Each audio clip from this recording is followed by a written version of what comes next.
Bro, why am I lagging? Bro, why am I lagging?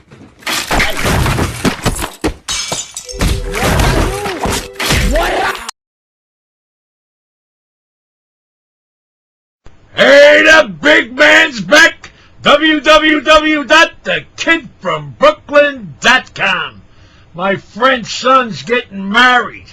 He met this woman on a computer. I mean, you gotta be out of your fucking mind to go on a fucking computer today to look for a fucking woman. You got fucking thousands of fucking women with fucking personal ads on a fucking computer. You think they give a fuck about you? They're looking for one thing, a guy with fucking cash. I mean, come on, give me a fucking break. You think they're looking for love? They're looking for that fucking cash. And let me tell you something, fellas. Once you get fucking married, whatever you do for a woman, it ain't fucking good enough. You buy them a house, they want a bigger house. You buy them a Mercedes-Benz, they want a fucking Rolls-Royce. If you bought them a Rolls-Royce, they want a fucking jet airplane. No matter what you do for a fucking woman, it ain't good enough. If you made $1 million a year, they want you to make $2 million a fucking year. If you screw them twice a night, they want you to screw them 5 times a night.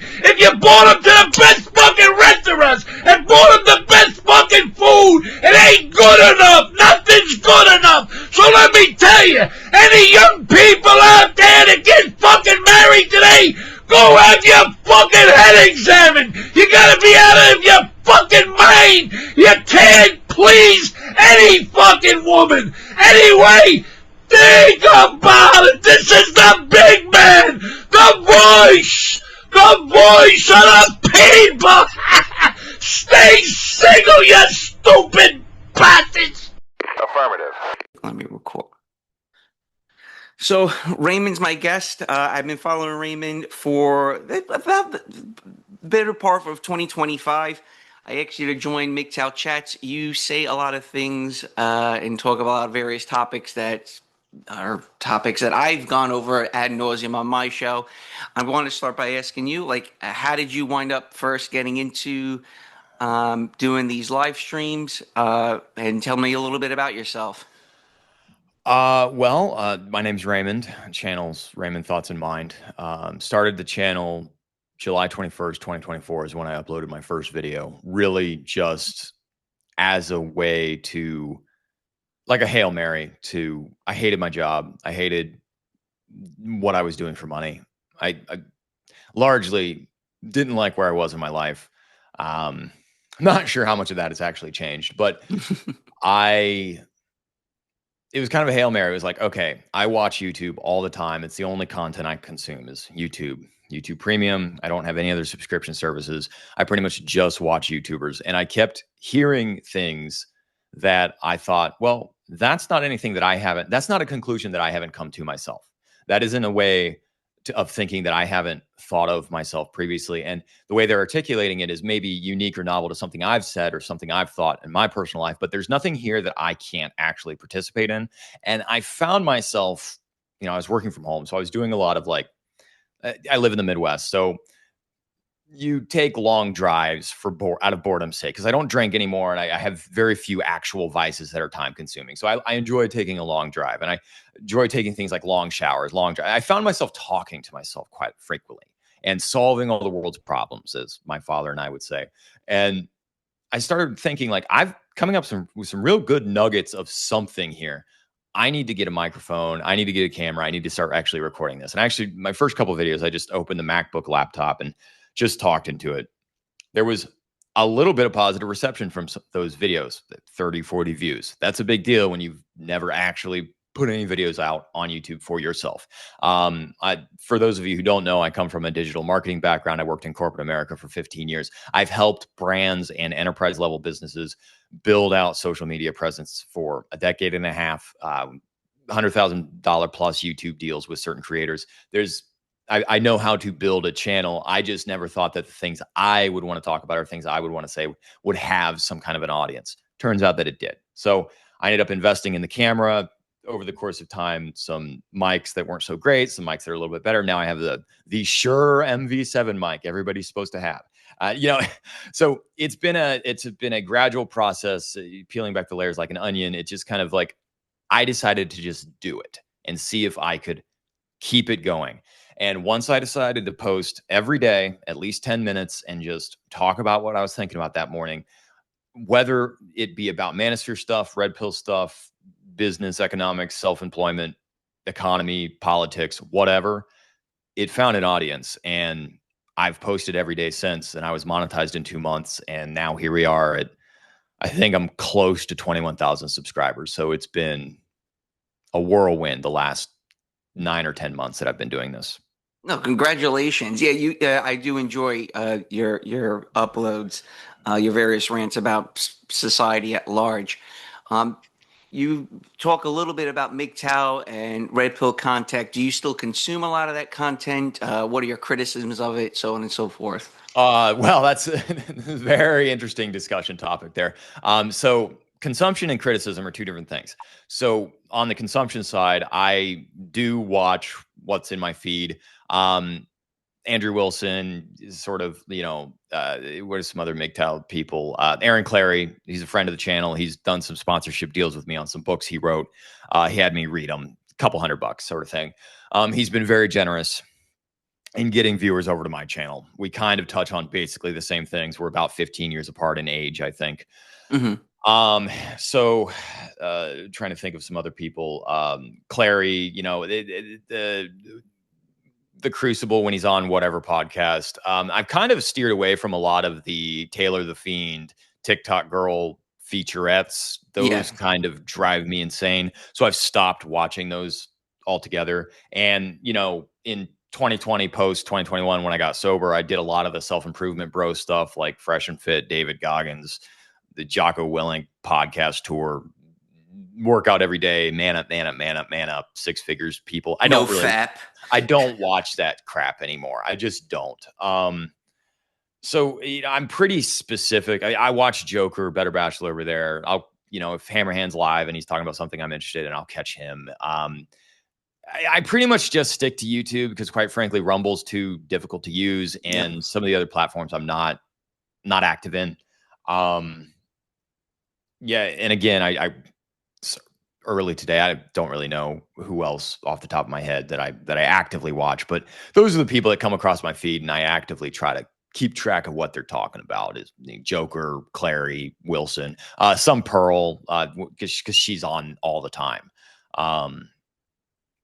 But yeah, other than that, I mean, I try to avoid the TikTok reels. That's just not.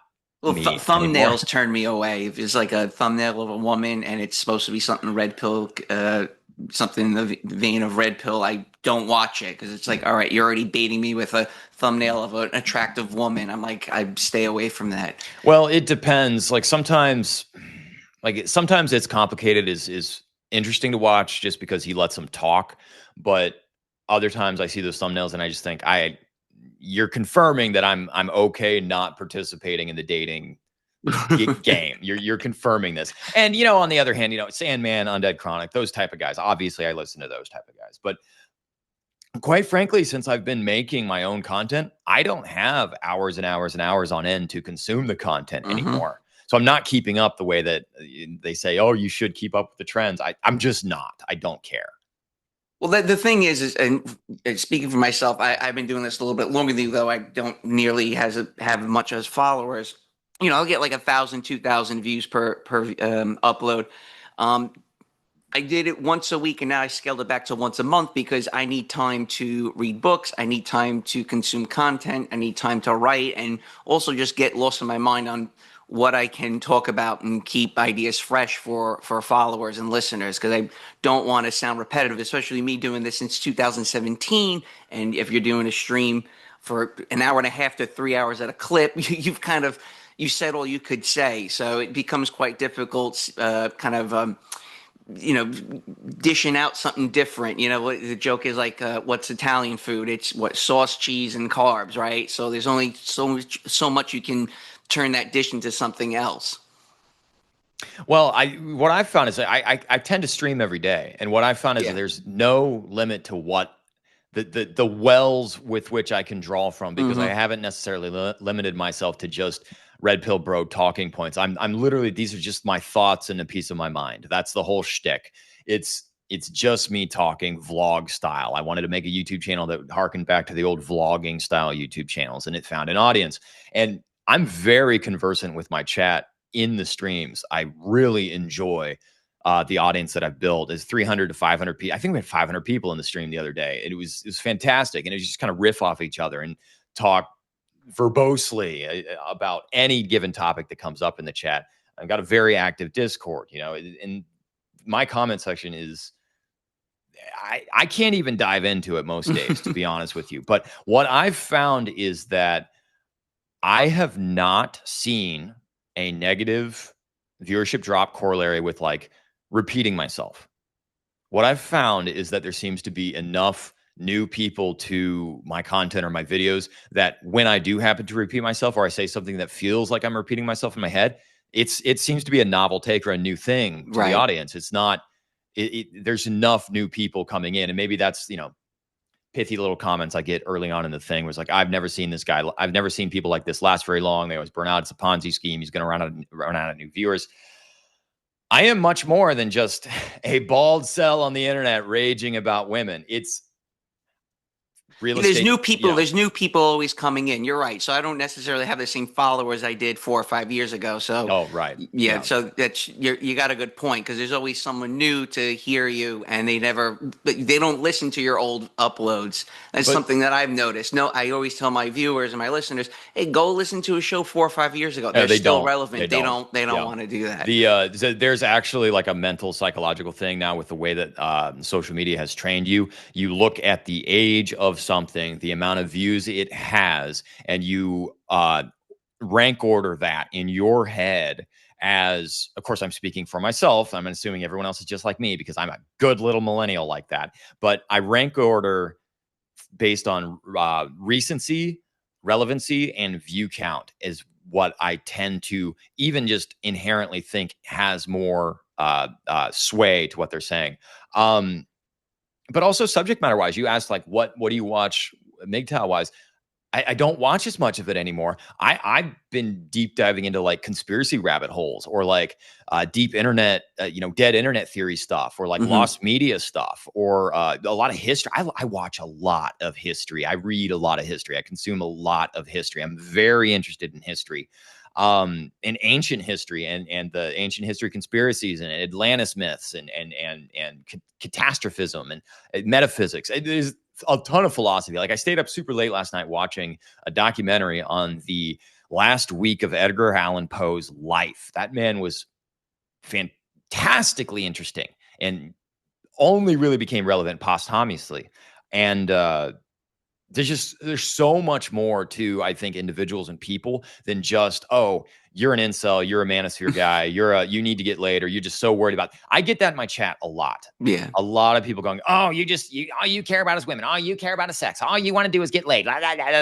No, actually, I would love to talk about the pyramids that are underneath the rainforest in South America. I would love to talk about the giant pyramids in China that are basically mountains. There's so many things. What about that giant hole at the North Pole that leads into the hollow earth? Like there's a ton of crazy cuckoo buku stuff that I'd love to talk about. Real estate is another one. I own a rental property. I'm very successful with that venture so far, even though sometimes it just exacerbates me to a hilt. But I come from a construction background. There's small business entrepreneurship stuff. I make offhand comments, I've realized, and people, they don't know what I'm talking about, but it's like this given knowledge in the back of my head that I've just accumulated over the years. And granted, I'm well over 3.5 decades into my life. So my point is, when you have a wealth of knowledge in your back pocket and you assume your audience is smarter than what the other creators assume their audiences is, you will rise to prevalence, because I don't assume my audience is stupid. Is the point. And I would love to have deeper, more meaningful conversations. I'd love to challenge them to quit their W-2 slave wage job and go become an entrepreneur and make something of themselves. And not because you have to man up and blah, blah, blah, blah, blah, blah, blah. Just because it is so much more gratifying to own your paycheck. That's Well, you're authentic, so a lot of people are searching for something that is authenticity. On YouTube now, just because YouTube's changed so much in just the Right. last couple years. I mean, I'm getting so many more ads than I did like a year ago, and there's not that many people that are authentic, unfortunately, because with social media, especially with women now just dominating any type of image, it's all about the spectacle, it's all about what that person looks like, so on and so forth, when most people don't are not good looking. Most people, the overwhelming majority of people don't have abs. The overwhelming majority of people are not over 6 foot. The overriding majority of people are not going to Greece or traveling, going on a Hajj to Santorini. So you living your Midwest life, being somewhat of a minimalist, trying to make sense of it all. A lot of people, a lot of that resonates with a lot of people. Well, I keep hearing that authenticity argument, and it's baffling to me because there's a certain amount of, I guess, inherent imposter syndrome whenever you talk to anybody that's new. That's going to come with the territory. But one thing, and maybe it comes with age, maybe that's a component of it. But one thing I realized a long time ago is that I am way too lazy to lie and keep up with all of these tales and old wives' tales that I weave in these narratives. Because I used to try that. I used to try to be boastful. In my early 20s, I tried to spin a good game and just try to be something I wasn't. And at the end of the day, like, I learned that I got more out of a workplace or a production-oriented vocational task or coworkers. I got more out of the partnerships that I was voluntarily entering into as far as money or vocation when I admitted to them myself, importantly, and to them. I admitted to myself and then subsequently them that I don't know everything and I don't know what I'm talking about. And sometimes they're going to talk about things and concepts that I don't have any idea about. That doesn't preclude me from being materially able to contribute to a conversation, a process, a production process, or an end product or service. But when I don't know, I'm willing to say that I don't know. And there's quite a bit that I don't know about. But quite frankly, and conversely, there's quite a bit that I do have kind of an authority on because I've entered that part of life where midlife is very much where I'm at. I've gotten the naive green experience out of the way. I've been around the block a couple times at this point. Well, you were in New York for how many years? 2013 to 2016, approximately 3 years and a quarter, I think. It was about 3 years. It was a little over 3 years. What made you leave Ohio to go to New York? 2011, I graduated school, broke up with my last girlfriend, kind of like just meandered, wandering in the desert sort of thing. I was working a pretty shitty startup job as a web developer for $32,000 a year. Wasn't making any money, drinking all the time, had a DUI in 2012, couldn't drive for 6 months. Then basically started getting into the alt-lit scene that was super big in early 20 teens, and they all lived in New York and Brooklyn, and that's all they talked about online and the Twitter sphere and all that. And I was very involved with that and published in that scene quite a bit. And the material, the fact is that when you got a DUI, you're always on your defensive mode when you're driving, and Yeah. I was still actively drinking, so it was like, this isn't working to live in Columbus, Ohio long term. So I thought, okay, I can ride a train, I can just have access to booze and bars, and there was no real economic utility thought into it. In my head, I thought, okay, I'm going to make more money if I live in New York City. That turned out to not be the case, by the way.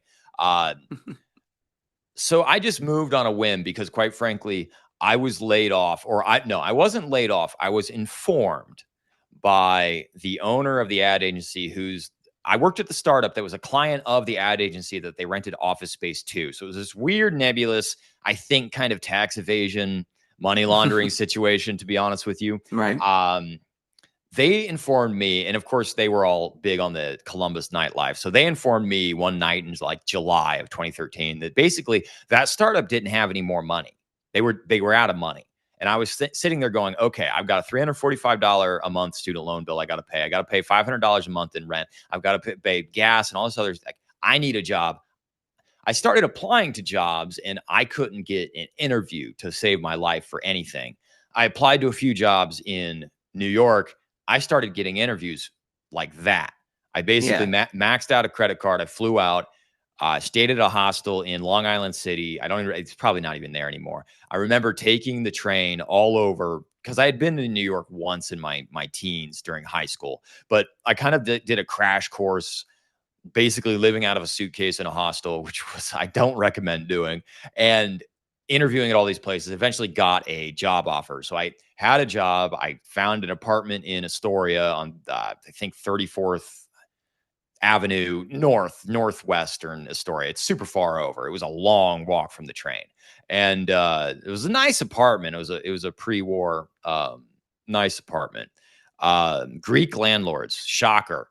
But it was a rental situation with this old fat woman that lived there too. And it was a whole thing. Of course, she stole my deposit, but I lived there for a couple months. The first job that I had was at this fly-by-night Hasidic run ad agency I swear to God, it was like east of Flushing. I think it was by rights. I think it was Long Island. Like it was the end of Queens. It was like you take, what is that, the 7 all the way out. You and then I City hopped Field. on way past City I Field. see, like Fresh Meadow. It was the last stop. I passed all the Vietnam and the fish and the markets and all that. It was the last stop on the 7. And you get out and I had to go up and take another 30-minute bus ride to get to this office that was above like this empty retail space. And these guys were totally orthodox. Like they were praying and he was doing his thing with his dreidels and all that in the back. And it was this fly-by-night Jewish ad agency that was doing basically print and social media ads for like dentist office, all his friends, like doctor's offices, dentist offices, that sort of thing. The guy would literally tell me, just Google an image and take it off some other website and put it on ours. And I'm like, dude, that's not how this works. I need stock. Like, let's get Shutterstock isn't that expensive. I know what you're paying me and I know what you're billing these out at. Do not tell me to stand up a website on Wix, fake an IP address and do a DNS redirect and then steal stock photography from Facebook or something and put it on this website. Anyway, I was out of there within 4 weeks. Oh, and by the way, their last check bounced. Shocker. They're probably taking advantage of you being kind of like a greenhorn. No, let's be honest. They thought I was a goy. They thought I was a goy because they used language like, "Oh, you're going to be our friend." And when I finally quit, "You're a friend. You're a friend." And I didn't realize this at the time, but with that community, when they call you a friend, that's not exactly what they mean. You're a good mensch. No, that's basically it. Yep. This goy from Ohio, it's like, I couldn't believe it. I sold my truck to move there, but I ended up getting a job in Soho. And I'm sure my audience is going to absolutely freak out when I say all of the things that I just said about working for Hasidic Jews in Flushing Meadows, Flushing Meadows, whatever it was. Dude, all of New York is Jewish. Get over it. That's how it works there, guys. Anyway, I got a job at Scholastic, the publishing company in Soho, and web development. I made websites and apps for classroom magazines, little games for kids to play, that sort of thing. I was a developer on that staff. And I worked there for 3 years. It was good money. I got to work and hang out in Soho all the time. I ended up getting an apartment from Astoria. I moved to East Village. I lived on 7th and Avenue B for the majority of my time in New York City. And then I got a burr up my ass that last year, and I ended up moving to south of Wilson, in between Myrtle and Wilson, on George Street, off the JMZ there, Murder Avenue, JMZ, south of the Morgan Avenue L in Bushwick for the last year. But that 1 year and a half that I lived in the East Village, I didn't take the subway once for a year. I literally went a year without taking the subway. I even took cars to Newark to freaking fly out to see my parents. Like, I didn't take a train for a year, and I lived in the East Village. It was fantastic. But yeah, New York, if you haven't ever actually lived there, you don't know. You don't know. Well, I did the same thing. I left the country. I moved to Southeast Asia when I was 24, 25, Yeah. and I moved back to the States when I turned a little past when I was 29. So you're in your prime age to really get out, go and explore, and it kind of coincides with women wanting to travel so much. Their obsession with travel at that same age range. Not. I think for guys, we're doing it for different reasons. For women, it's Well, you know, it's I don't know. I you don't know, really. it's funny. The media that I'm consuming and the articles I'm seeing, the women are traveling well into their 40s. They Yeah. are not stopping at 25. No. Like they're getting they finish their master's degree at Right. 24 and a half, and then they hop right on the airplane to Italy to go hang out with Fabio and Giulio and Bambito or whatever his name is and run the Bulls, if you know what I mean, and freaking do their European tour and end up in South America. They travel from age 25 to 45. It's for me, I was kind of looking for answers to life by getting out and out of my comfort zone, moving to another country, just to try to find some meaning of it all. But at the end of the day, you're still you wherever you might go. So you may take yourself and drop yourself in Italy, but you're still the same you. You're not gonna um, your personality is not necessarily going to change all that much when traveling. I think with women with traveling, maybe it's just for pictures. It's not like they're going there and Well, learning I about the culture and stuff. it's funny. The one thing that I realized New York lends itself to is when, the idea of traveling to or go somewhere else to rediscover yourself. My identity became the Ohioan.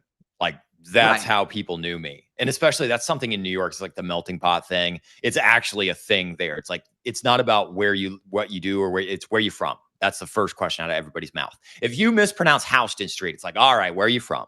And, but with women, I don't know because quite frankly, I don't talk to many women. And I have a sister. She's traveled. She goes on a vacation every year. I think she just enjoys it. I don't know if there's any. I don't think I honestly I really don't think they ascribe status to it the way that we do. Like people think, like men tend to think about spending money on status symbols or experiences as status symbols. I genuinely think that women just want experiences. I really do. And again, women in the chat, please prove me wrong. My inbox is always open, but I really don't think women ascribe value to things the way men do, especially at an economic production level, economic scale. They just don't. So I really think it is just, I have the opportunity to go do this thing. I'm going to take it. And right. I think of that as just I think of that as just a giant waste of money because I spent 12 years living debt payment to debt payment. I was so broke. I was absolutely broke. Drinking all the time because shocker, when you're an alcoholic, you don't have any money. What I when while my time in Asia and I saw Western women and Americans for that matter, Europeans were much more culturally sensitive to where they were, but American women, they treat what country they're going to, wherever whatever city they're visiting, as an extension of their living room, and that always bothered me. I'm like, you're not.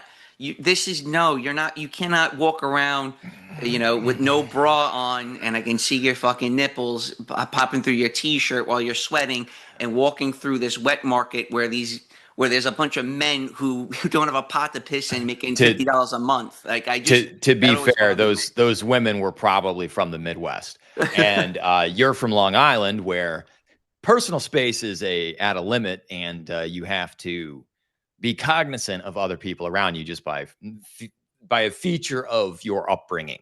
True. How far into Long Island are you from? Is it pretty far? Oh, I grew up maybe about an hour outside of Manhattan. That's not that bad. No.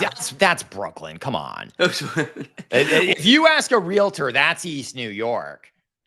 Oh, dude, it's interesting the history of New York City. I've talked Mm-hmm. about this quite a bit on my show.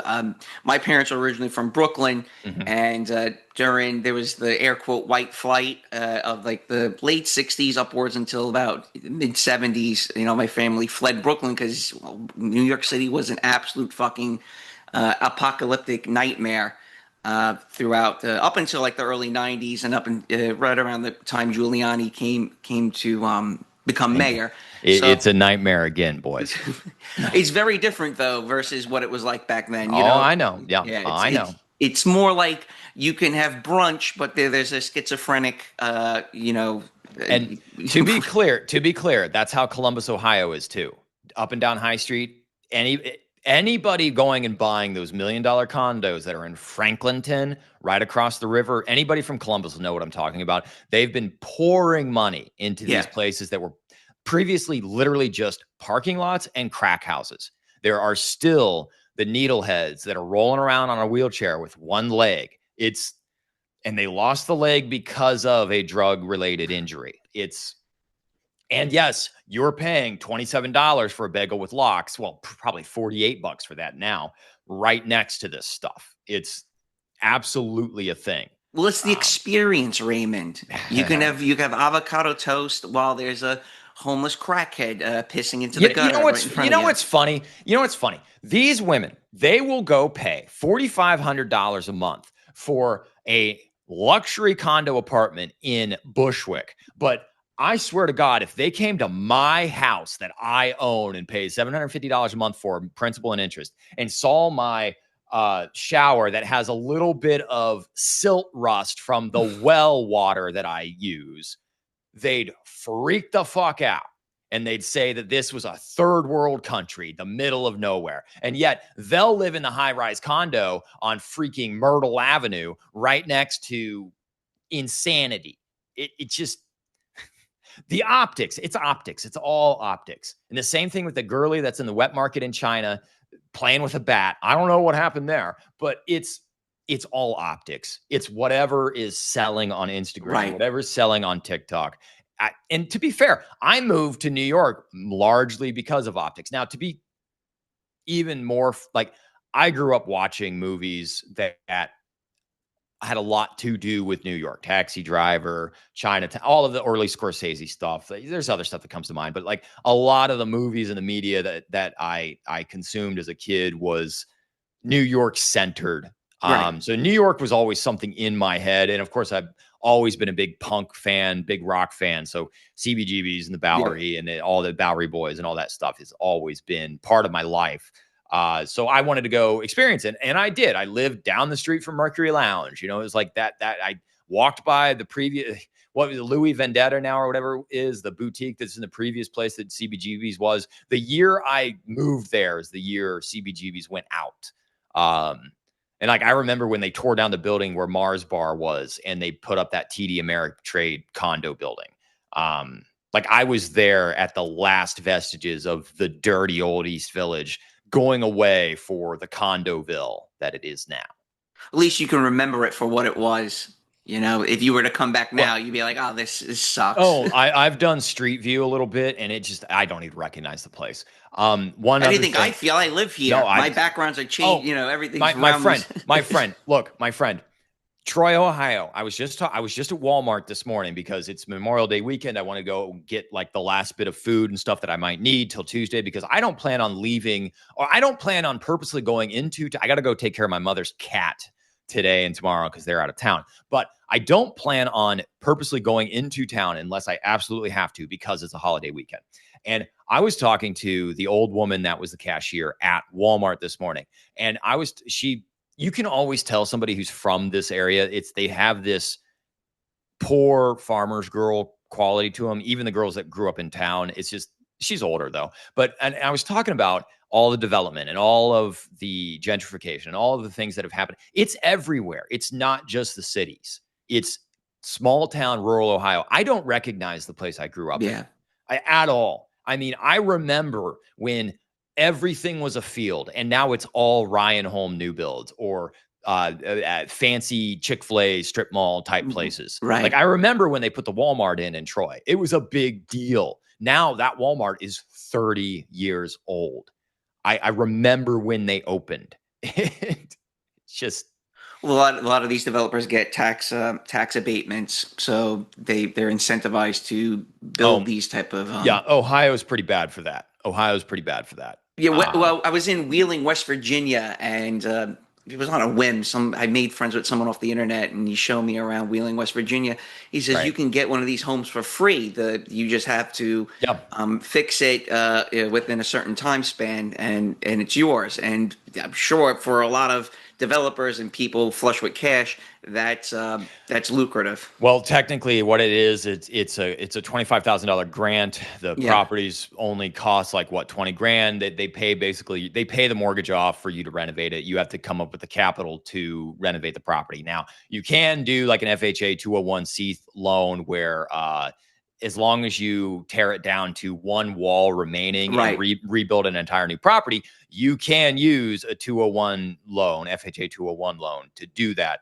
I don't necessarily believe in taking out debt to renovate properties with unless there's actually like a business plan at scale. I don't recommend individuals do that. I renovated my house with cash because I had the cash.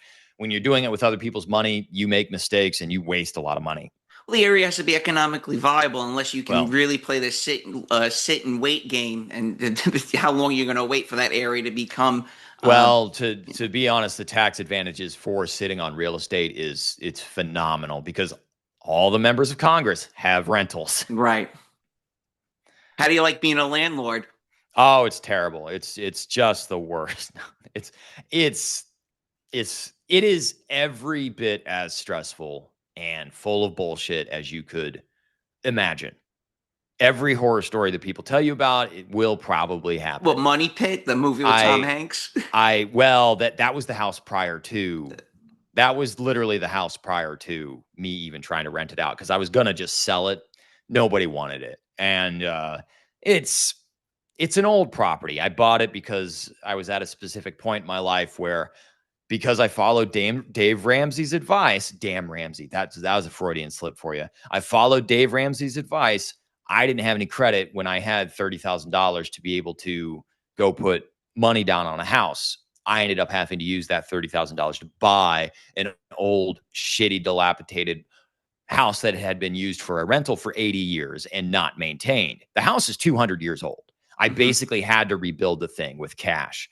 And when I went to try to sell it, it just didn't go because the biggest complaint I got was they didn't like the color scheme. No mention of anything else. It was the colors I painted the damn place were unappealing to women. And women are the ones, literally, with housing purchases, if you're in real estate, women are the ones driving the real estate purchases. They just are because the women give a shit what the house looks like. A guy, I literally live in, you'll appreciate this. I live in a hovel, it's like I live in a shack in the middle of quote unquote nowhere, even though I have 50 neighbors around me. It's the smallest, ugliest house on the road. I purposely pick the smallest, ugliest places. The house in town's 1,600 square feet, but it was in pretty bad shape. Current house is about 1,000 square feet. It was cheap. The bathroom's not perfect. I got to replace the vanity. The vanity's drain leaks because I need to tighten that up and fix that plumbing. I got to put a bath fitter on the shower. I've got to replace the ceiling in the bathroom. I got to rip all the cabinets out of the kitchen and replace the sink and rerun that plumbing. There's a lot of stuff that actually has to happen to this house, but I Can you do personally, your own shower body? what do you mean? Shower body, the just switching from hot to cold, switching it from shower to bath to the spout, Yeah, behind the wall.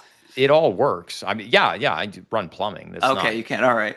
look, my point is to the Instagrammer, to the TikTok dollar store tattoo having, belly shirt wearing, tits out, but don't look at my tits girl.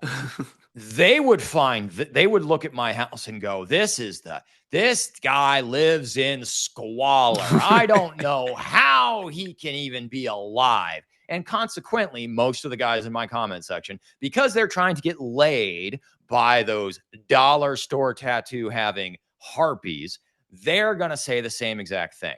And it's this snake that's eating itself. And it's just the constant appeasement of the novel fascination of women at every turn in our society is The reason that we have $90,000 Tahoes, which I don't know if you remember, back in the day, a Chevy Tahoe was the working man's version.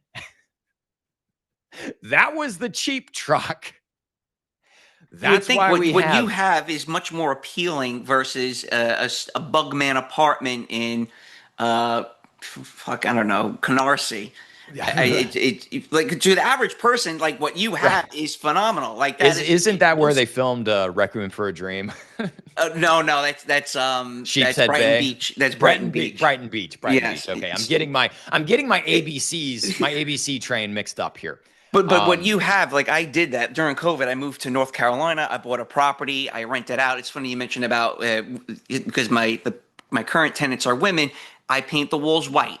That's rule number one with any type of landlord, especially a Jewish landlord. They hate it, right? So they move in. Can we paint the walls? Yeah, first thing out of their fucking mouths. First thing.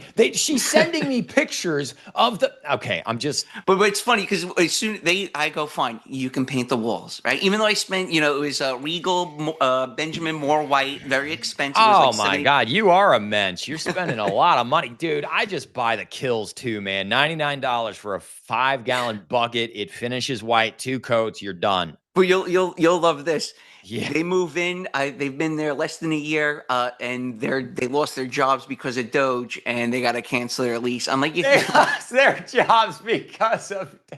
Right, they work for USA, USA adjunct affiliate. Okay, guys, seriously, there is going to become a point where you have to, as like a business owner or a potential landlord or a potential investor of some kind, you're going to have to screen these girls for U.S. federally funded vocational positions before you try to go into any kind of contractual relationship with them, especially if you're thinking about dating or marriage with these girls. Like, USAID jobs, any kind of Democrat politics, any kind of Democrat funded jobs in the future, like the government's going to start running out of money, guys. Yeah. It's these women are a liability.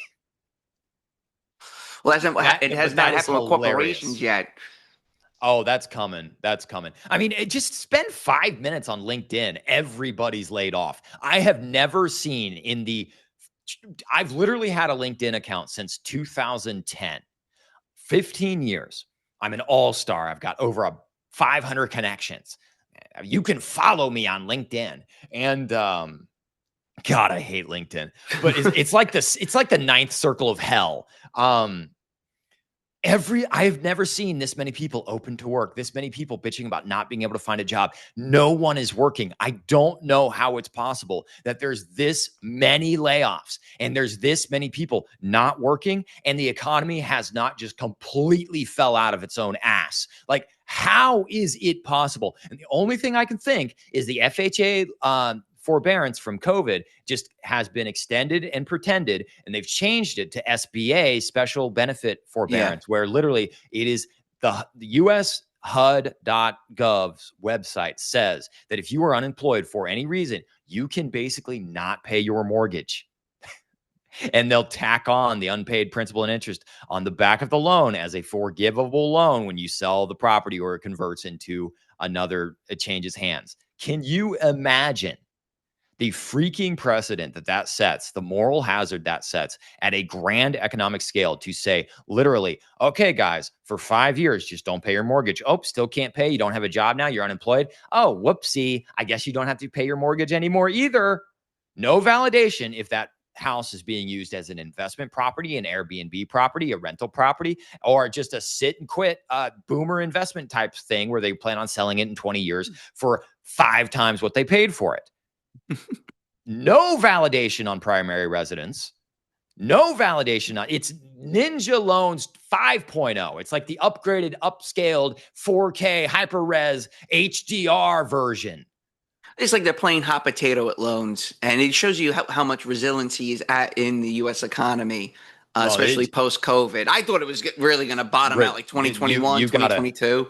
You've got a funny way to say the word inflation. It's not resiliency. This is just inflation. 80% plus of the money supply in circulation right now has, for the entire history of the United States government, 80% of the money that has been created was created in the last 5 years. Yeah. Full stop.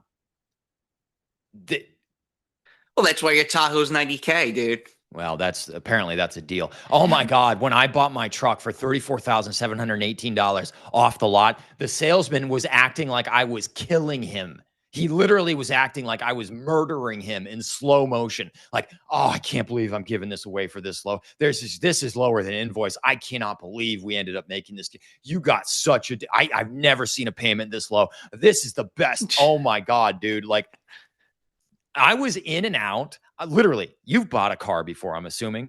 Yeah, I was going to get into it, but go on. I was in and out of that dealership and the financing office in 40 minutes. Nice. Dude, I was in there.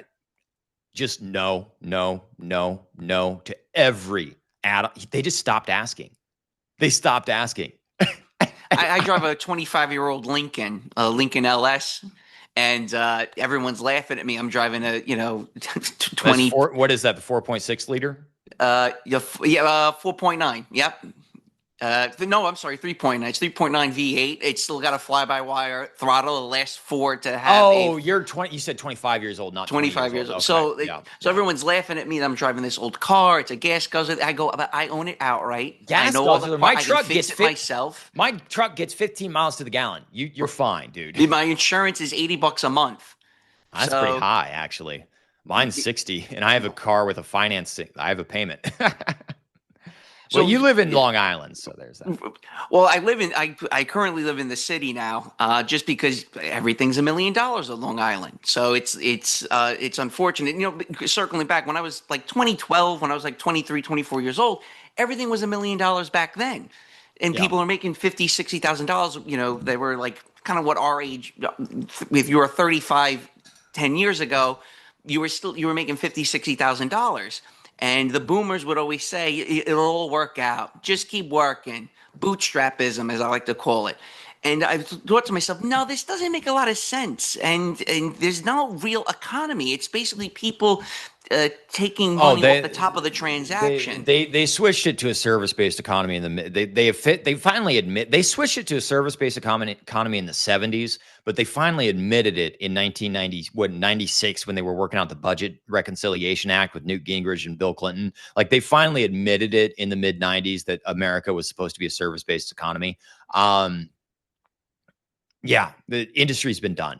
And it was just, go on. Sorry. No, talking about real estate. Like, my parents bought their house. Boomer. My dad's a boomer. He's the last year of the boomers. My mom's Gen X. Boy, she's proud. I'm Gen X. The fucking Gen Xers, man. I'm gonna start making fun of Gen Xers just as much as people make fun of boomers. Just putting that out there, because I think the generational thing is just fucking stupid.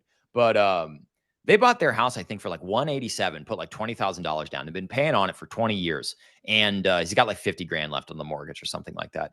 And the house is worth $400,000 now, according to Zillow. 5 acres, middle of Ohio. So the appreciation has definitely been there. I could see markets in New York flatlining and staying at that $1 million nominal rate. I did notice salaries. They were printing upwards of 120, 130, 150 for like dev and DevOps jobs there for a little while. Since all these layoffs have been happening, I've literally been getting emails and offers from LinkedIn and recruiters where it's $60,000, $72,000. I had one message me unironically, in full seriousness, leading in with, your 15 years of experience makes you a great candidate for this position. It was a moonlighting position that was part-time on call, which is actually code for full-time on call, but we're not going to pay you for it. Right. 15 hours a week for $24 an hour. I'm not even kidding. $24 an hour. And I was like, you got to be shitting me. I literally could just apply for welfare and get more money. They're printing the salaries lower. They're going to get their asset deflation. Yeah, so I know a lot about real estate, and you're 100% right. At least in New York, prices are flatlining just because of the interest rates, and there's not everyone could buy a one-bedroom $1 million condo. It's also money laundering from overseas, which De Blasio tried stopping at a certain point. Go on. About that from overseas, one thing that you got to realize is that we live in the economy of scale is now the entire globe. Yep, 100%. There is no longer America. There's Right. just the globe. Everybody trades in dollars. Don't let any of the Bitcoiners try to fool you. They still value their Bitcoin in dollars. They trade in dollars. Okay, dollars still matter. There's no bricks. That's not a real thing. That's not going to happen. Dollars matter, and it's an economy. It's a global economy. So they can be building $1.7 million custom mansions 5 miles away from me with money from China. They can be buying those $55 million 30th that pencil dick tower that's on Park Avenue, right south of the Central Park. It looks like a giant middle finger when you're covering over the Jersey Turnpike and looking at the Yes. island. It looks like a giant middle finger sticking out of the island of Manhattan. It's like taller than the Empire State Building. And it's private, wealthy billionaires, Saudi Arabian billionaires that buy these things. And they've never even set foot in them. They're literally, real estate is the investment vehicle for the world, and American real estate specifically, because compared to real estate in other parts of the planet, our real estate prices and are much more affordable, and our real estate taxes are much more advantageous to foreign investment. So pegged to the U.S. dollar too, which is still pegged considered to the U.S. dollar. Yeah. And people don't realize that. Everybody just thinks, oh, it's BlackRock, it's BlackRock, it's BlackRock. No, not really. Actually, BlackRock has been rolling back their single family home development stuff. Every time I see a video about that anymore, I just think, you just read a wiki article. You don't know what you're talking about. It no longer pencils to have hedge funds and private equity buy up single family rentals because interest rates for commercial loans on rental properties are 8.5%. They don't pencil. For most of the country, you cannot get, rent is nominally capped at a certain amount. Like, I'll never be able to charge more than $2,000 a month for my house in town. Right. It'll take decades to get over that. Like, it'll take decades of inflation to get over that amount. I'm charging $1,500 a month right now. I've seen similar properties charge, they're renting out at $1,800 right now, $1,900, $2,000 a month for the same type of property in a 5-mile radius of where my house is. I'm keeping it at $1,500 a month. They may pay past the fifth sometimes, but they're still good tenants, and they do tell me when things are wrong. So I'm not gonna take a giant shit on that. But as far as back to the conversation about real estate being an investment vehicle for the mega rich around the world, the people in America need to realize that you no longer have a sovereign country. You are part of the world. It is not a game where you can actually play. It's just like the dating game. It is a global market, and quite frankly, guys like me lose. The other thing, circling back to BlackRock, I did a lot of research on hedge funds and these REITs buying up the HOA development, so on and so forth, and building them. You have to also realize, and you've mentioned this on your show, that the new construction is not going to last more than 20 years. So for them to be building these developments, and they're not going, the upkeep on them, 15, 20 years down the line, it's not economically viable for them as well. So I actually have some inside baseball on that. Those are build for rent communities. The people, the Ryan Homes and the DR Hortons, they're actually building for mortgage sale to private citizens. They're not building for investment grade class retail or investment grade class enterprise level rentals. They're the Ryan Homes types, the new builds that are so shoddy. They're selling literally to, unfortunately, citizens that are suckers who get suckered into a 5% mortgage rate for 30 years. In 15 years, the house is going to be falling apart and their insurance is going to lapse. And then they're going to lose their loan. And then they're going to lose so you buy the house for $400,000 at 5%, you're going to pay at least $800,000 in the next 15 years in interest just to service that debt.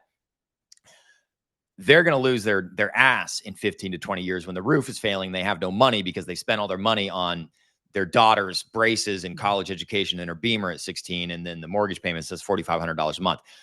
the people that are doing the new builds, like the build to rent communities, it is a built-in. It's like a strip mall. Strip mall has a lifespan of 7 to 17 years. A lot of commercial leases are 7 years long.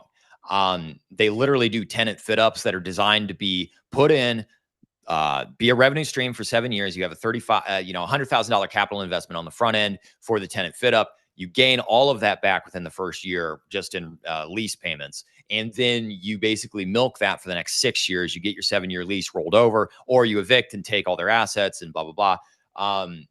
It's a circle of life. You are a New Yorker. You are a fucking New Yorker. It's a retail game. It's a cyclical retail game. So these build to rent communities, they're doing a lot of them in Troy here. I kid you not, they bought up this like 80-acre tract of land. This farmer died, and of course the kids don't want it because the kids don't want to work. Right. They just want a paycheck. And they literally, when they put in the development, I kid you not, the sign originally was called Mosquito Acres. And all I could think was, you're kidding me. They named it after a blood-sucking insect. And they built these duplexes on this. It looks like the Truman Show level of artificiality. It's like the houses in Edward Scissorhands, Truman Show, Stepford Wives, but it's like a level of chintzy and cheap that, you know, that if you breathed on that thing, the wood paneling on the side of the house would fall off. It's terrible. And every single one of those places, they're duplexes. They're all rented out, 100% occupancy at $1,800 to $2,400 a month for a 2 or 3 bedroom, brand new build. Just because it's new, these people think it's going to be perfect. And it's only $2,500 a month. Dual income, no kids. Why not? Dink life. And they literally, every single one of these 3-car garages that are in the duplexes have a giant lifted GMC Sierra or Chevy whatever in front of it, and then the wife's Suburban, or the husband's like fun car, you know, the late model SN95 Mustang, or a what's the other one that the Honda R, you know, the Weeb mobiles. Everybody's gonna freak out that I said that. But anyway, you had a comment. I'm sorry. No, it's all good. It's funny you mentioned the Truman Show and that town in particular. The name slipped my mind. I just watched like Sunnyvale or something like that. It was designed to develop. The architect was a Cuban communist. Oh, of course it was. Sea Haven. Yeah.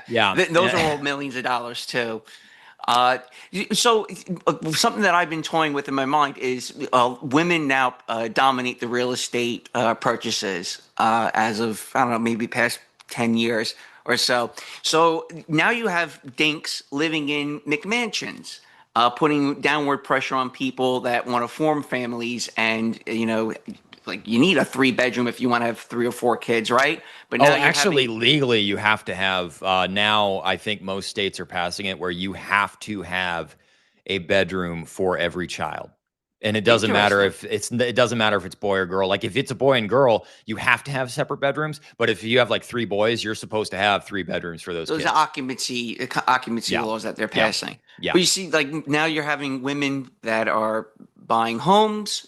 They have no children. They're in their 30s, and they're, you know, buying these houses that were meant for family formation.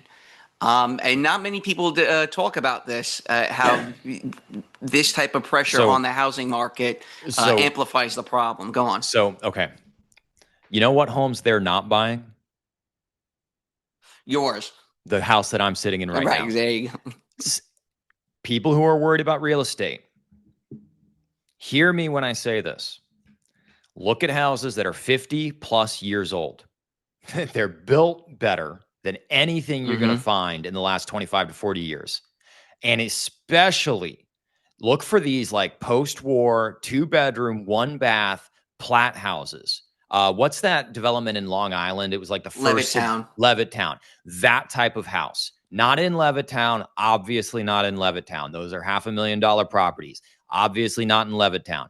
Look for those type of houses I have to always qualify this stuff because I swear to God, some of the commenters just hear one thing and they go nuts. But look for that post-war 2-bed, 1-bath, ranch-style layout.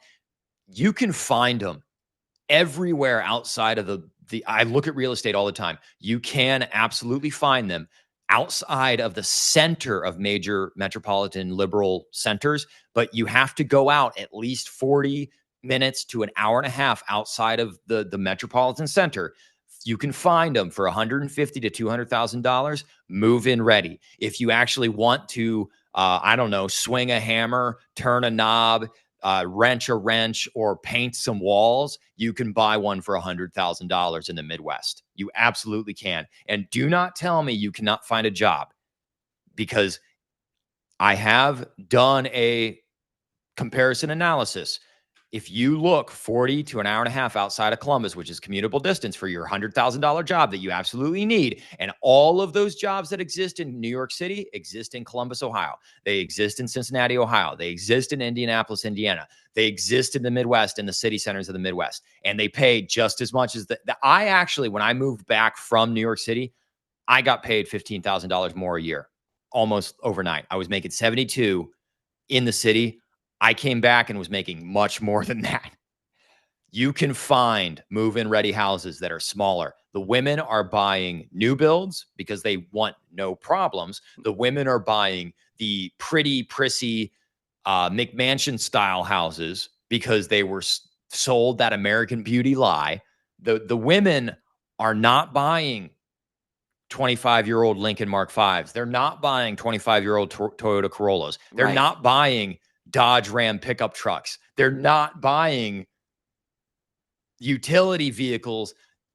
A house is literally a tax write-off. It's literally the cheapest way to house yourself, plus get a tax write-off, plus build equity. Everybody talks about building equity. That's a real thing. Every dollar I've sunk into this house, I get back in the form of a check when I move, even if I don't sell it for a dime over what I paid for it, just by how I bought it and my rental property and counting that as income versus the interest paid.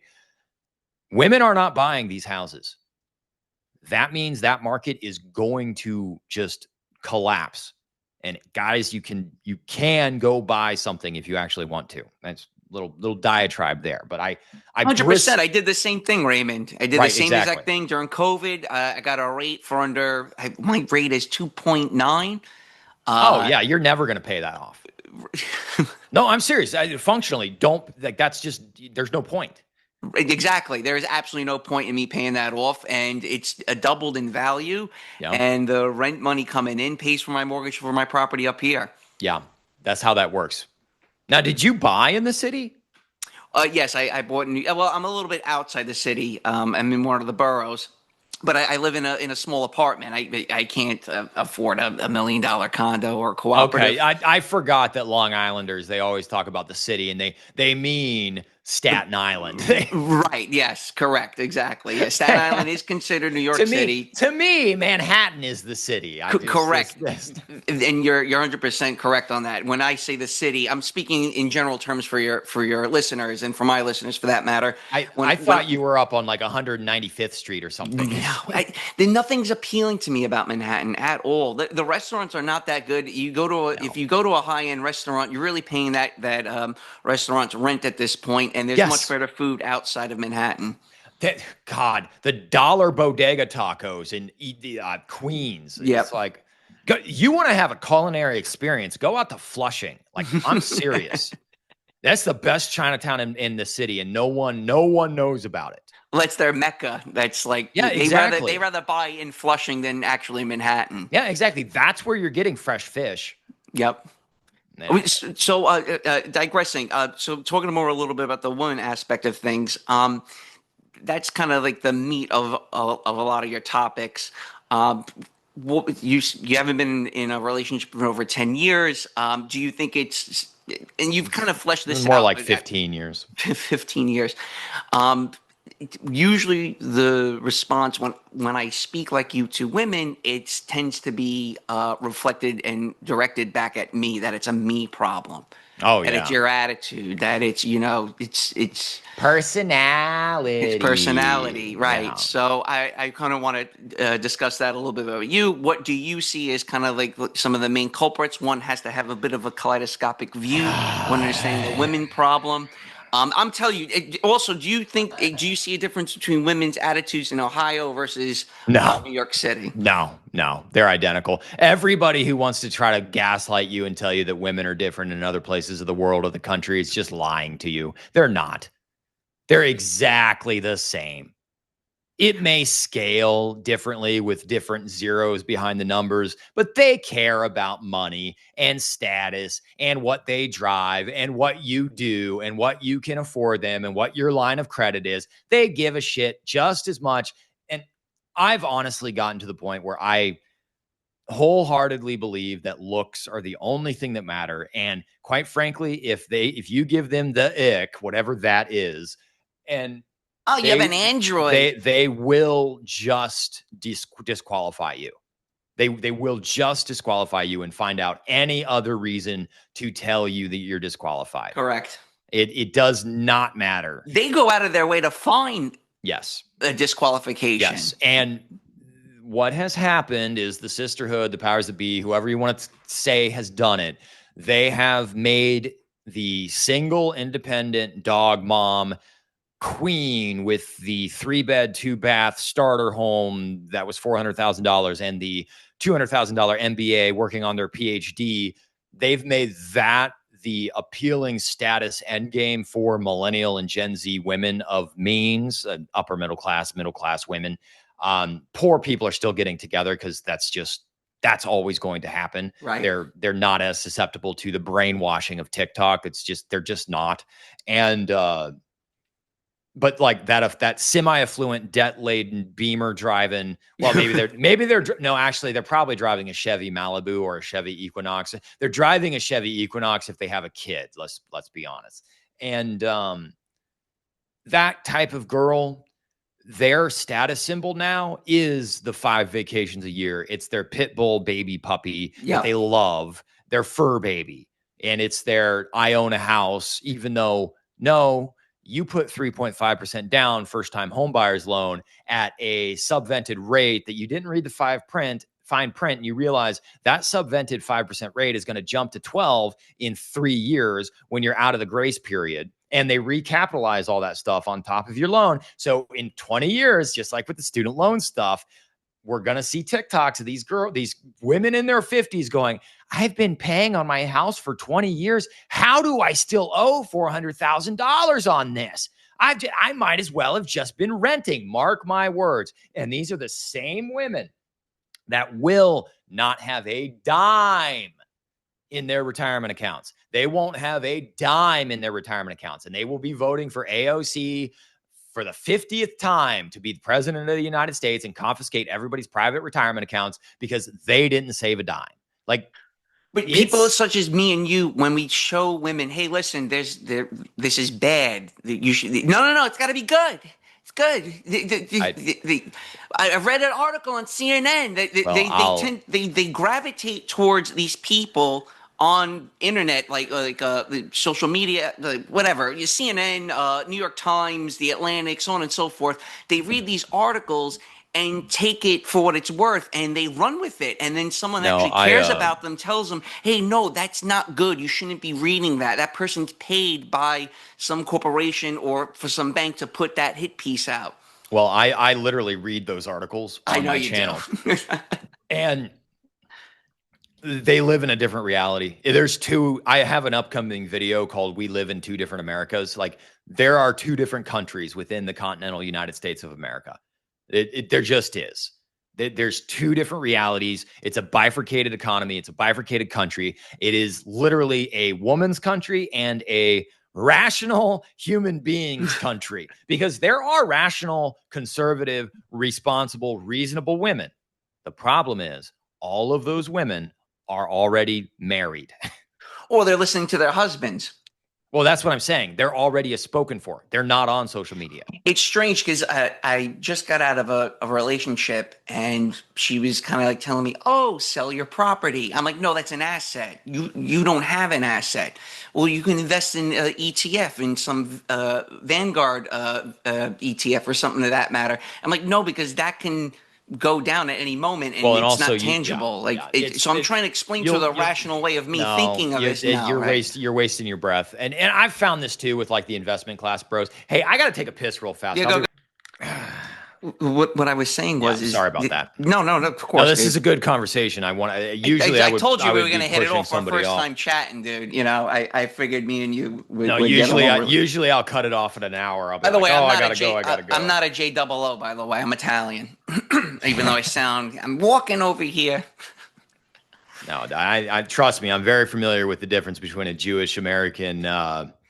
I don't understand why people New consider Yorker you and a a. Jew. It's hilarious. Oh, it's because they're just all. It's the beard and the glasses. No, they just want to get under my skin. They want a reaction. I think don't feed the trolls, man. That's the number one thing. I've seen I've seen a lot of great YouTubers go down in flames interacting too much with the chats, and if you ignore them, they eventually give up and go away. Well, no, that's what I learned about the white supremacists.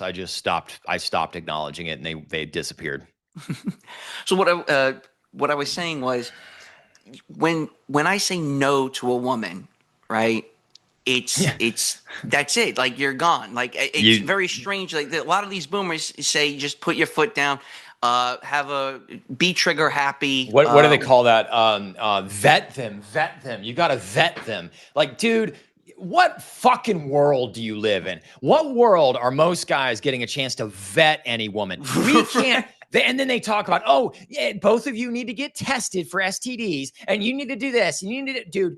These women literally will drive to a stranger's house 20 minutes after messaging them on Tinder and let that person do unspeakable things to their body. And there is no vetting these women. Most men get so little attention from females, so it is non-existent, that you literally have to be a performative monkey and dance as fast as possible and keep her attention like a dog with the fucking shiny brass lights. Like, look over here, look over here, look over here, look over here, look over here. You have to. There's no fucking vetting. All these old red pill dudes that keep talking about, oh, you need to vet them and you need to go get tested and you need to be responsible. It's all on you. It's all on you. You got to be interesting. You got to be the most compelling person in the room. Are you fucking kidding me? Like, dude, how out of touch do you have to be to even claim that in 2025? Dude, 100%. It's like, I joke, it's like dangling the keys in front of the baby to stop it from crying. That's what I usually it's like giving the keys to the 4-year-old and then being shocked that he wrecks the Beamer. So, like, I'm constantly bending to what they're saying and just going along with it just to get a fuck. And at some point, that bend turns into a break. And it happens to any guy. And here's the thing. It's like, I haven't had sex in 8 years. Everybody makes fun of me for it. Most women don't, I can't even get them to physically like acknowledge my presence, even when I'm in front of them in a grocery store. But for the most part, I have learned, because I have been used as a beta orbiter, friend, like you're like a brother to me. I've helped them move furniture, service. I've been the donkey. I've been the pack mule. Yep. I've been the pack mule. Not even a donkey, a bastard mule. I've been a pack mule for these women my entire life. And about 10 years ago, I started knowing my worth and putting my foot down. And by golly, the last time I had anybody interested was about 8 years ago, when she announced to me that she was also seeing five other fucking people. I just said, I don't want to be a part of that. It's me, or I'm not going to be around. Guess who left? I left. And there's been nothing since. Like, Doctor, you just got to get out more, Raymond. Dude, I'm kidding. I'm not kidding you, dude. Dr. Phil on my YouTube feed yesterday did a 40-minute episode on the surge of polyamory in modern marriages. he was saying that 60% of marriages under the age of 30 are polyamorous, open. 60%. That's not an option. You're going to enter into a financial contract with a woman, and the expectation is she gets to go out and have all her unabashed, you know what, with anyone but you, and you're financially liable for this? Unacceptable. Unacceptable. No, I'm not participating in that madness. There's no world in which I'm participating in that madness. But because we got to protect the fifis of women and all the men that want to have sex with those women, we got to call me the incel. I'm the bad guy. I'm the bad person because I have standards. Oh, and I don't want to go use prostitutes. Oh, no. It's just I think the amount of hate I get for my stance is that it's just really what it amounts to is I don't morally fit in with the current day. And I haven't figured out how to reconcile that in my own mind, I guess. No, neither have I. And this is the only way. That's one reason why I still do these shows, is that's my way of, I guess, coping. I hate that word cope. I'm so over that word. Everything's a cope. Cope, incel, it's like right up there with Nazi. It's a meaningless word now because everyone uses it. So talking about the polyamory side of things, I have a cousin who's probably close to 50. She's divorced for about over 10 years, 2 teenagers. The husband still lives in the house. He lives in the basement, and she's out screwing everything, right? And I speak to her husband. He's been in my family for, 25 years. And they can't afford to sell the house because they can't afford to go buy anything else. Well, the house is in his name, and when the divorce was first unfolding, he pulls me to the side. He goes, she thinks she's going to keep the house and she's going to be able to afford living here. She's delusional. She has nowhere to go. So I don't know what she's thinking, that she's going to divorce me and it's going to all work out. Sure enough, he lives in the basement. They still raise the kids. And from what my cousin tells me, that is how most modern marriages operate, is that she's out fucking everything and he's in the house watching the kids and, checking up on things, making sure the lights stay on. And you want to talk about the difference between, okay, let me tell you, do you know about this whole controversy happening right now in Miami County, Ohio, with this Other Woman and the Wife website? No. So there's this broad that lives literally 5 minutes from my parents' house in the Miami East School District, in the school district I graduated high school from, rural country, guns gotten government country. Now, to be fair, she lives in a $700,000 McMansion. They all live in $700,000 McMansions now.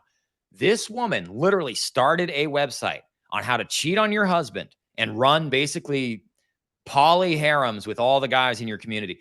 Everyone around here all of these status symbol women that are driving the Tahoes and they're super prim and they're wearing their Lululemon freaking joggers and shit, they're all fucking each other's husbands, all of them. And the Dadvocate, that YouTube channel, I actually like her. She seems like morally based, but she also just tells guys to just try harder for the ladies. Well, she's a woman, so. Yeah. But anyway, neither here nor there. She's covering there's this massive lawsuit happening in Miami County Court of Common Pleas with this whole incestuous, not incestuous, that's illegal, that adulterous thing where everyone's fucking each other. They're all suing each other now. And it's this massive deal locally. And it's just like, I'm sitting here on the sidelines going, now, wait a minute. Literally everybody else is having sex with me and everybody else is sleeping with everybody else's husband. These women are my age and they're all married and it's like that controversy that came out of Utah a couple years ago where it was like the Mormon sex clubs where they would have like their Mormon studies and it was just an orgy the entire time. Remember that? Yeah, I do. I recall that. Dude, you think like it's different in rural bumfuck Ohio? Absolutely not. Absolutely not. And like the heinous stuff that she was talking about where like this woman literally was with binoculars recording the other woman's having sex with the guy that she was sleeping with too. And then she'd go over there and use her toys on herself. Like there's just heinous things talked about in this lawsuit. I couldn't believe it. And She's getting on TikTok and YouTube Shorts and freaking social media and Facebook, posting little like retaliatory, like naming people from her website and doing all of this really weird shit. And just like sitting in her Kia Telluride talking smack about all the other girlies in fucking Winans. Winans is a coffee shop here. Winans coffee Bible study group. And it's like, you guys all are at the Victory Church on 25A down here, which is a massive mega church down the road from me. It's like, you're all fake degenerates. You're all degenerates. And I get harshed on because I'm an incel. It's like, come on. There's no guardrails. That's the problem, Raymond. You used to have the church act as somewhat of a bulwark against a lot of this type of stuff. These guys are into it. They're all screwing each other. Yeah, but do you think that's from pornography? What do you think has led to boredom? The chase for another dopamine hit? What do you reckon? I find America to be sexually immature versus the rest of the world, honestly. China doesn't talk about sex, yet look at their population. You see what I'm saying? Like, use other countries as a barometer. To that point, America used to be a country where we shamed culturally promiscuous people. High school, Raymond. Whether we graduated the same year. Of both genders. Yes. We used to shame this activity. Like, there was always a pregnant girl in high school, but she was like, right. Yeah. Now that's just expected. But now teenage pregnancy is super down because the guys, the women don't want anything to do with the guys. It's not because of birth control. It's because the women literally don't want anything to do with the guys.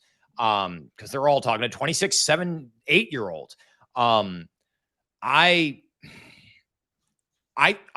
I honestly think pornography is an easy scapegoat. Yes. And it's an easy thing to go to because it's omnipresent. I don't believe that it's primarily men that use pornography. I think women use it just as much as men do, but it is an easy thing to throw in a man's face as that's the reason women think you're weird. That's the reason, because it's this. Everyone uses it. Everyone jerks off. Everyone. And then of course, I'll get people in the comment section saying, "Oh, I don't. I definitely don't. I've never done that." I'm like, I don't believe you, dude. I get into my comment section all the time. They'll say, "Oh, women can tell the last time you've done it. Women can tell when you jerk off all the time. Women can tell when you watch that kind of stuff." It's like, I don't believe you. And also, what about the girls that are reading those Harlequin romance novels and those just bestiality and just crazy sex smut novels, and also watching all of that stuff too? You cannot tell me that the success of 50 Shades of Grey as a franchise was an accident. I remember being in New York City and seeing women reading that book on the subway, just unashamed. And I think blaming spicy content, for lack of a better way to put it, is an easy scapegoat. I think quite frankly, if you want to get into it, the main culprit is the destruction of the American ethic and the degradation and absolute nuclear destruction of the Christian moral majority in America. Predominantly, we're going to get into this too, predominantly formed by Protestant Northwestern Europeans who came over in the first 200 years of this country's life. English, Irish, Scotch, guns, God, and government. Hard work will set you free. Not in an Auschwitz kind of way, but in a literal Protestant work ethic used to be a thing. With that came rampant patriarchal morality. We have completely eviscerated that.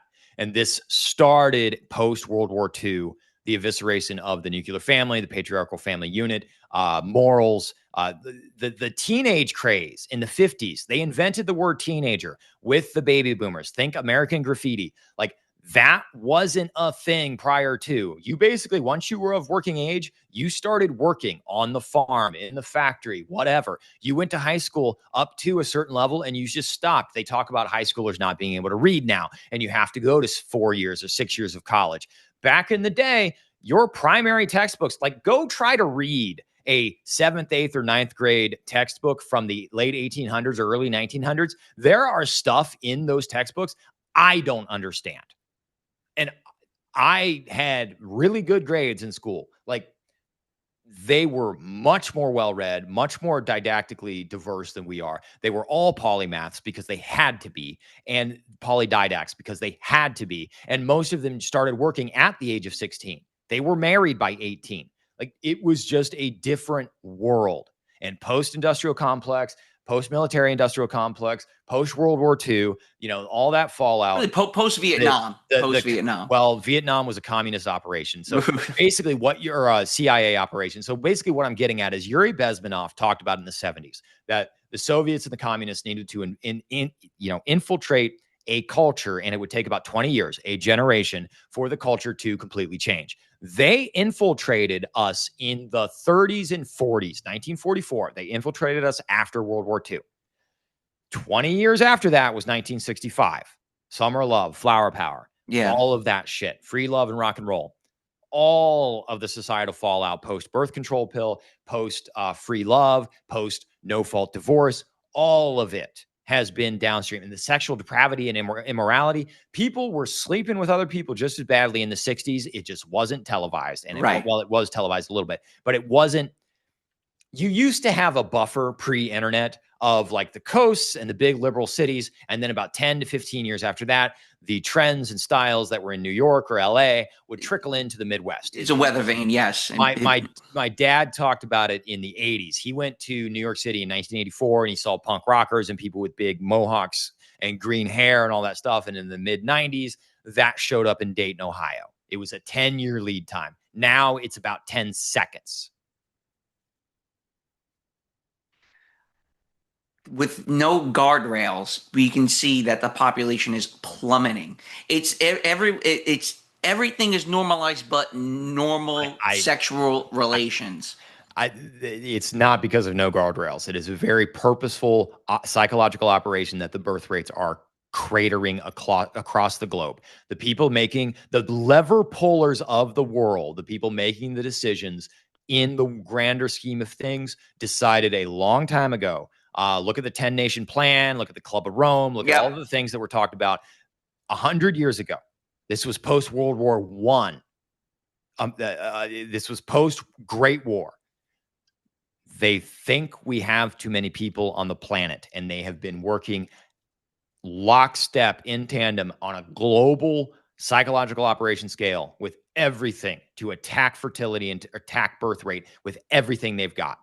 And quite frankly, they're getting their wish. In 20 years, there's going to be a lot less of us. Well, you're going to have rolling blackouts because the people that are intelligent are the ones not reproducing. It's like the intro to the movie Idiocracy. That was actually predictive programming. There was a reason that movie was created when it was.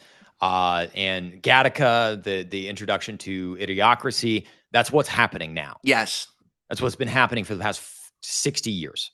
Well, you have women that are high IQ, that are attractive. They gravitate towards these megalopolises, New York City, Los Angeles. You can go global. You can go Shanghai. You can go, Bangkok, so on and so forth.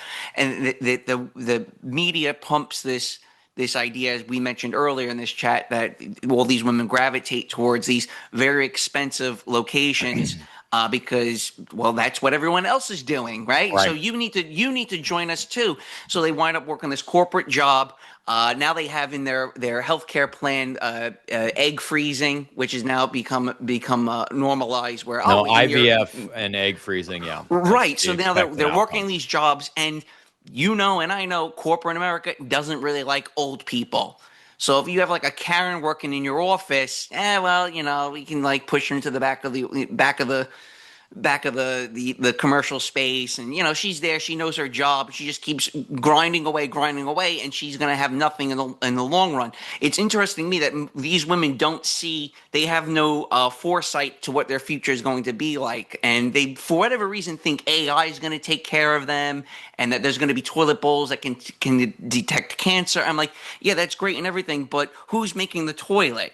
who's working, who's going to unclog your toilet, who's going to keep the power Well, on, so on and so forth. To be fair, they are a product of their indoctrination, just like you and I have been a product of our indoctrination of our environment. I can't blame a prisoner for thinking that the walls of their prison is the Plato's cave walls of their prison is the only experience that they've ever had.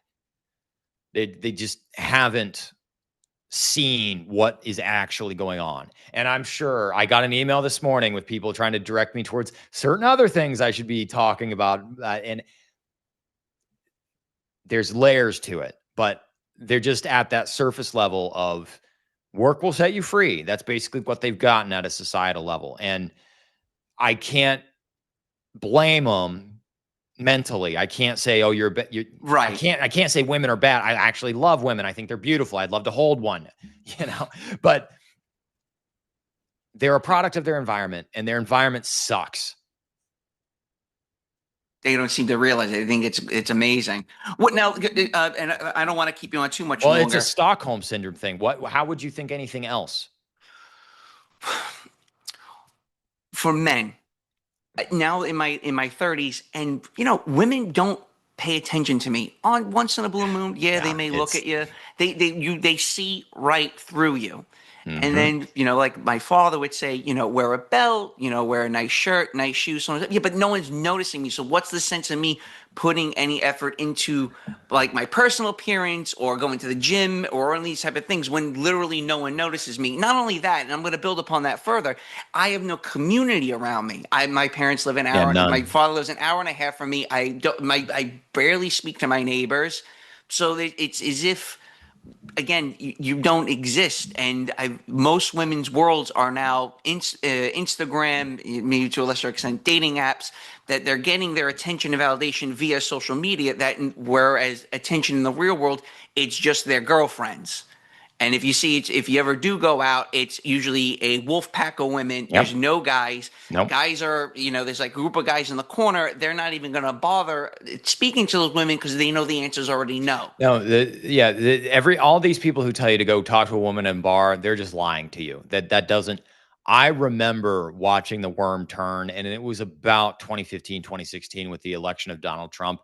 Women stopped being approachable in public. It's like they all collectively put on that that RBG face, and they just Ruth Bader Ginsburg face, and they just collectively said, okay, we're just going to fuck the hot guys from the app. Yep. And the rest of our life is just going to be us. So, and then conversely, like you talk about, no, don't need to dress up or try to make myself presentable for the world. Have you seen the way women dress and present themselves to the world? I cannot think.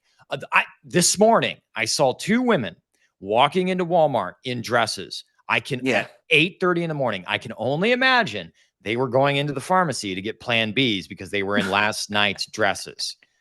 I cannot tell you the last time I saw a woman out in public in a dress, presented well, without just a top bun, top knot, not just in a hoodie and sweatpants. And here's the thing. It's like, okay, then all the manosphere guys and all the red pill grifters, all the man up bro guys, they'll retort with, well, it's your fault. That's your fault for not being in the right community. You didn't move to the right place. You need to be the most interesting person in the room for them to dress up for you.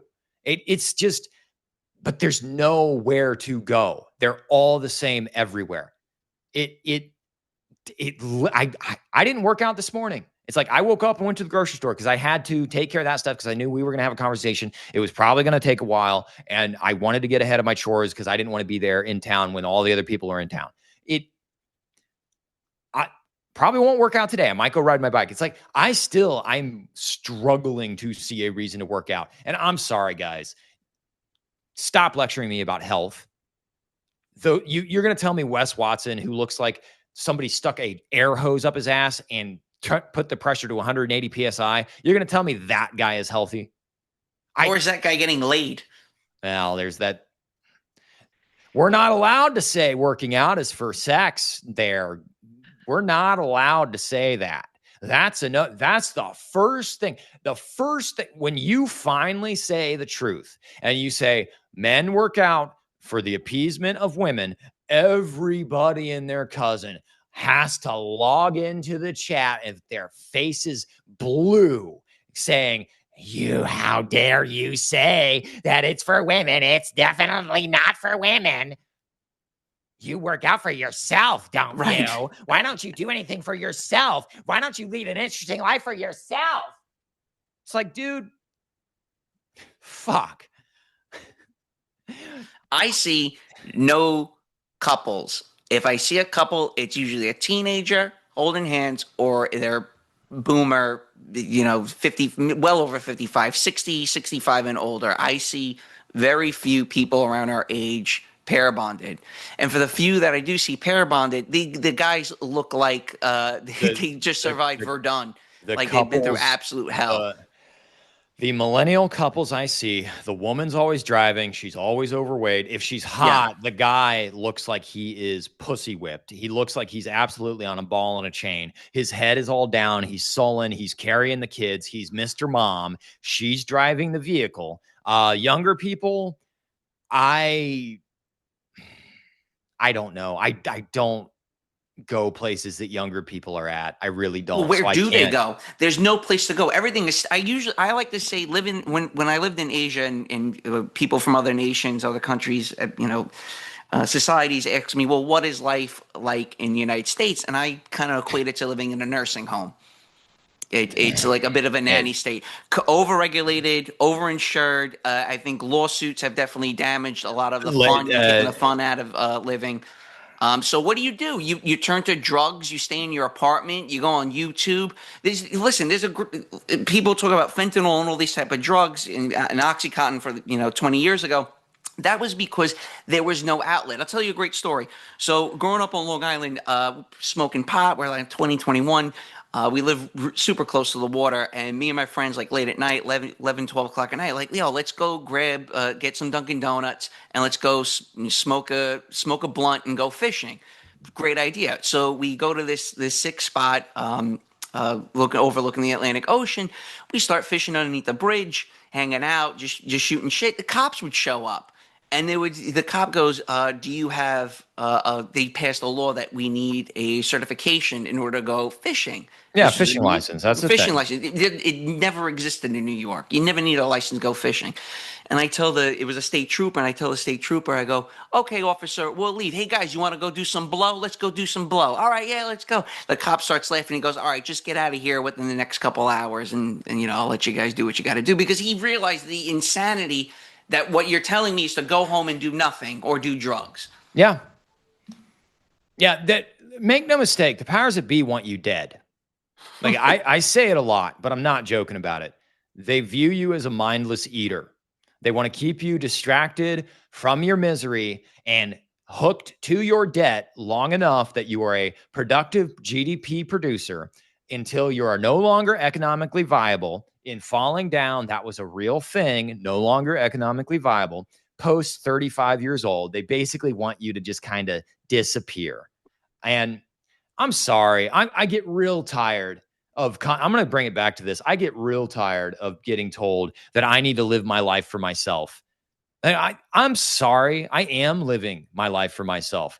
I'm sorry that it's not meeting the expectations of what you think my life should be. I keep coming back to that concept that like MGTOW is supposed to be going your own way, but there sure seems to be a lot of dudes who have to tell me how my way is somehow not correct. I'm not doing enough. I'm not manning up enough. I'm not getting pussy. I'm not slinging poon. I'm not doing enough. Do you think a lot of guys, they're trying to seek validation through women? Even myself, I do that to a point. Like when I'm in a relationship, am I doing it for myself or am I doing it for the person I'm having sex with? We have zero ethic we have no grand ethic to work towards as a society. We have no cohesive societal story. We don't have an arc. We have nothing. We are just a sick, sad simulacrum of an America that no longer exists. And we are LARPing as these men of meaning, men of renown, men of old that no longer exist. The country is a sad excuse of what it once was. It used to be the new frontier. Before that, it was the free world, the new world. We're mollycoddled. It's an economic zone. It is no real culture. Yeah. If And your you know culture can be what? turned off, if your culture can be turned off, do you have a culture to begin with? And you know what they categorize South Africa as, and they categorize the United Kingdom as, and they categorize Canada as, and they categorize Australia as, which have rampant inflation, worse social stratification, worse immigration problems, worse real estate prices than America. They are us in 5 to 15 years, period. That's a black pill. Once they finally get Trump out of office, and they'll bash in AOC or some bullshit Democrat, and it'll be off to the races, packing the courts, selling the country off, and we will end up like South Africa. And I'm not really going to touch what's happening in South Africa right now, but I think everyone is kind of aware of what's happening in South Africa right now. And I think half of America would want nothing more than to see what's happening in South Africa right now happen in America right now. I think it's going to be more like Brazil, to be honest with you, where you're going to have a waspy elite and just a bunch of, coffee-colored fucking people working for Amazon. That's what my prediction is. I don't see like any type of bottoming out or fallout. I don't see a civil war. Go on. What are you going to say? Well, on that note, our Austrian painter friend from the early 20th century. He became quite popular in the 30s. I won't name him outright. He wrote a book about his struggles. I don't know if you've heard of it, but in that book, he said the main complaint he had with America is that it had no cohesive culture, and that he predicted in the coming decades for lack of a better term, the mulattoification of the American populace. Fast forward 100 years, you have Barack Obama, who is a mixed race black president. Note black president, even though his mother was white. And I got dropped a letter grade in college for saying that. Okay, if you get nuked for me saying that, I apologize. That was not my intention. I'm just reciting what's on his birth certificate. That's definitely real and not a layered manufactured PDF that you can definitely extract and find when it was made, by the way. Definitely a real authentic birth certificate, by the way. I don't know if you can read between the lines of what I'm trying to say here. Anyway, Funny Mustache Man predicted the mulattification of America 100 years prior. And he said that America would not be a cohesive culture class or a cohesive cultural identity until we were basically all the same shade. And I'm going to get a lot of heat for that comment. People are going to say you're racist. I'm just saying what was in the book. If reading books is somehow a bad thing, fine. Lock me up. We're really in Orwell's 1984. You guys can pay for my 3 hots and a cot. Lock me up. And I'm being hyperbolic, but like literally he said that in the book, and it was a prediction, and it's coming true. And I think you're on to something. It'll be the waspy elites. And I also agree, probably no hot conflict. I personally would prefer no hot conflict. I don't want to see a mushroom cloud on the horizon. I'd rather not see total war, subjugation. I don't want to see that. So you're not an accelerationist. Oh, dude, I like eating. I like being able to go to the grocery store. I like being able to have my own house. Okay, I'm going to say something that'll really piss people off if I haven't already. Are you ready for this? Those fucking LARPers that want to see a total war and raving war bands in the streets and want to claim that they would be top dog in a zero-sum game where the only difference between you and God is the bullet inside the gun pointed at your face by some raving marauder. You're LARPing. You're so full of yourself. You don't see veterans coming back from actual combat, service members, police officers that have actually done the deed and had someone meet their maker at their hand. You don't see those people advocating for civil conflict. You don't see those people advocating for two-way rifle ranges. It's the people that are super for that. They're either feds or they're LARPers, and probably a little bit of both. I had a friend of mine during COVID. He tried doing the whole no electricity, living off the land. Oh my God! It He lasted it's about 2 not weeks, didn't something he? he did it for like 3 or 4 months. Him and his wife. He did it in rural Oh, Maine.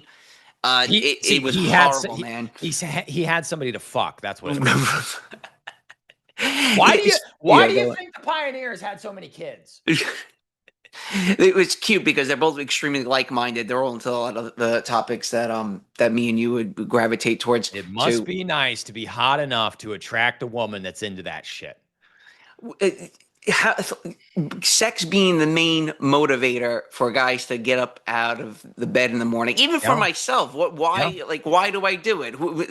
Because that's the thing. I mentioned a little bit. I didn't mention really Vietnam War. Okay, if you go to Vietnam, the men do absolutely nothing. The men are drunks. They gamble. They lay around all day long. They're like lions. It's a defeated society.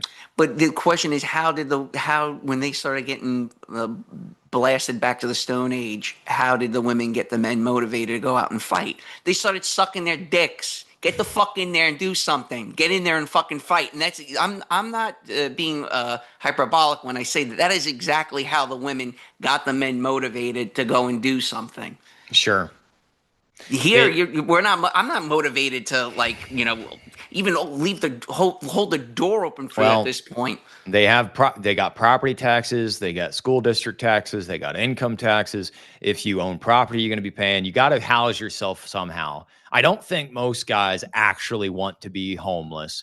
Most people don't want to be van lifers. Like, you're just going to see people guys in general, who they're either favored by women and they get tricked into the 18-year subjugation with a kid, and their bank accounts get completely drained, and they forcibly have to work because they're now a subject of the state. They are required to contribute to GDP and pay child support. Or you're going to see guys like me who basically slowly resign themselves to the truth that no women want us because of their social conditioning, not because of my lacking, just because of their social conditioning. They don't want us. So you're going to end up in a position where guys basically just buy the cheapest house they can. They buy the cheapest truck that'll last the longest that they can. They're going to do they're going to forgo W-2 employment. They're just going to go 1099. They're going to make as little money as possible. And they will they'll keep tightening the fist around your neck as much as possible until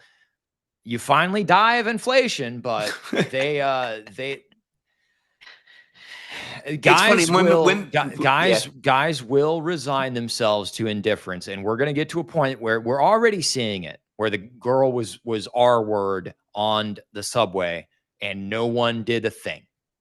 Like, you're going to get to the point where actual crime starts happening and actual stuff, heinous crimes, and guys just turn a blind eye to it and they say, have fun with that. Well, that happened in Germany during the Christmas. This is about 10 years ago. Yep. Cologne, Germany, where there was a Christmas celebration, and then the women started getting sexually assaulted. Yep. And the women turned to the white guys, the German men, the natives, to do something about it. And the men were like, "No, we're not helping you." No. But that's the thing. You voted for this. This is what you wanted. So, circling back to the little traveling thing, you're visiting Europe. You're not going to India. Why don't you go to India? Why don't you go to Nigeria?